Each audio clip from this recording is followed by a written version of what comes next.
Ah, I see you're awake at last. You traitor!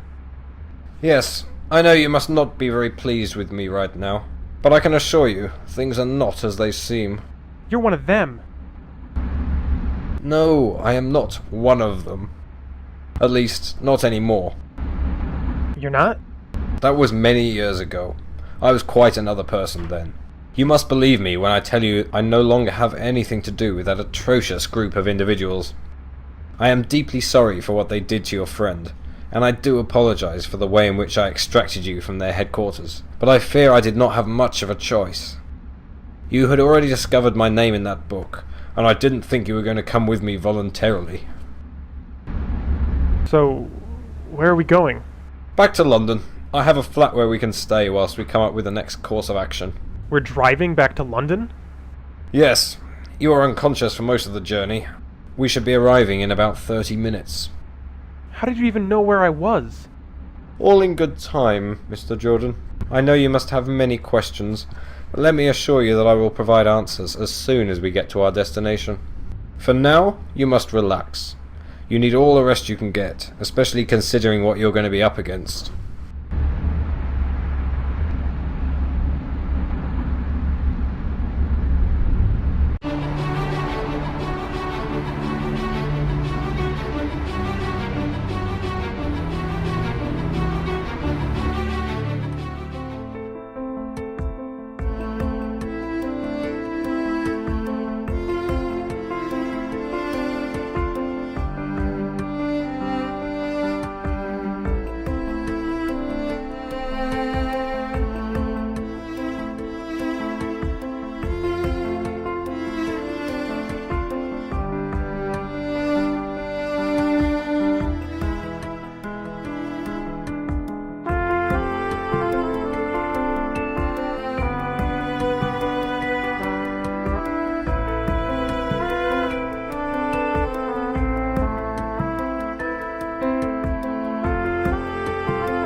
What are you looking at out there? I'm keeping an eye out for any Knights of St. Anthony. Do they know where you live? Hopefully not. Professor? Yes, Mr. Jordan? I think you owe me some explanations. You're absolutely right, Mr. Jordan, I do. Ask what you must. I will try to answer as best I can. Just who are you exactly? What do you mean? Let's face it, you haven't exactly been honest with me. All I know about you is that you may or may not be a criminology professor at Oxford, and that you pretty much showed up out of nowhere and have been shadowing me. So what gives? Very well, I see your point. It seems a reintroduction is in order. I am Percival Quentin Jones, born and raised here in London, educated at Oxford. You may call me Percy if you wish. I received my criminology degree at Oxford after taking time off to travel the world. Later, I met Cardinal Genovese and joined the Knights of St. Anthony. Are you really a professor? No, I'm afraid that was merely a cover story. Why have you been helping me out all this time? I have been charged with protecting you. Charged with protecting me? From what? I'm sorry, Mr. Jordan. We simply cannot talk about this right now. Rest assured I will tell you everything before this is all over. You have enough to deal with right now. I don't want to complicate things further. Okay, fine. But don't think you're off the hook just yet. What made you join the Knights of St. Anthony? As I said, it was a long time ago. When I joined, they were committed to a noble cause. Not the twisted shadow of their former selves you know today. What cause was that? They sought to transcend religion, to bring harmony by establishing a common belief system. However, once I learned about Cardinal Genovese's true intentions, and the great task, I realized the error of my ways. That is when my association with the Knights of St. Anthony ended. Exactly what is the Great Task?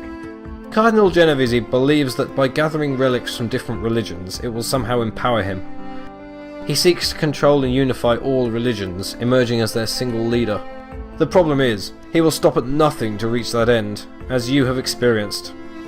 So what happens if he succeeds? I'm not sure. However, I do know he intends to perform some sort of ritual on New Year's Eve once he gathers all the relics. But I destroyed the exorcism amulet. Yes, but Genovese is not the type of man who puts all his eggs in one basket. He had planned to take the exorcism amulet last because it was the closest to him. However, he designated one relic as an emergency backup in case any of the others were damaged or destroyed. That means he is on his way to the location of the final relic, the same location he will perform the ritual. Do you know where that location is? Unfortunately, I do not. He didn't tell anyone where it was, not even Bianchi. So basically you're saying we've got 2 days to both find and stop him? I'm afraid so. Good thing I work well under pressure. Tell me about Cardinal Genovese. When I first met him, he was a very young, idealistic priest. I'm not sure what happened to turn him into the cold, bitter man he is today. Perhaps you should do some research on him. It is best to know your enemy, as they say. How am I supposed to find anything out about him? I know for a fact he was educated here in London. You may be able to find some records on him somewhere. Any idea where? Well, the British Library is an invaluable source for old periodicals. I would suggest going to the British Museum Reading Room. You can access their database of articles from there. If it's my only lead, I guess it's worth a shot. Do you know anything about all the relics Cardinal Genovese took? Yes, he started tracking them down many years ago. It was only recently that he began taking them and causing all the paranormal disturbances you've been investigating. I'm not sure I understand all of this. I'll do my best to explain. An object on its own cannot have power. A piece of the true cross has no more power than a tea kettle. However, what gives it power is belief. If the belief in this object is strong enough, then it will gain power. So you're saying if enough people believe the kettle has power, it'll gain some kind of magic properties? The kettle won't levitate or cast spells, but it will gain a sort of mystical energy from the belief, yes. People do not seem to realise what a great force belief is. Now, if an object with mystical energy is removed, it causes a disruption in the balance of energy around it. If there is another source of mystical energy nearby, the imbalance causes a reaction. In this case, a physical manifestation.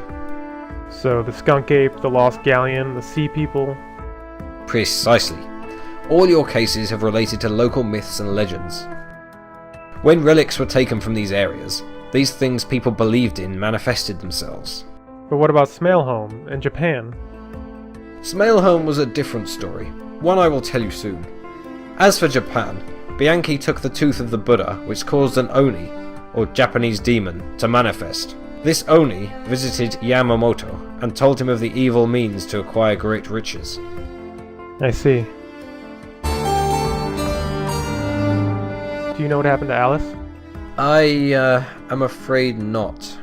As far as I'm aware, she was not and has not been captured by the Knights of St. Anthony. Unfortunately, I don't know any more than that. Do you think I could borrow that car you brought me here in? I'm afraid that car is not mine to lend. You mean, you stole it? From one of the Knights of St. Anthony, yes. Driving around in it would surely make you easier to spot. Therefore, I would advise against it. Fair enough. No more questions for now. As you wish.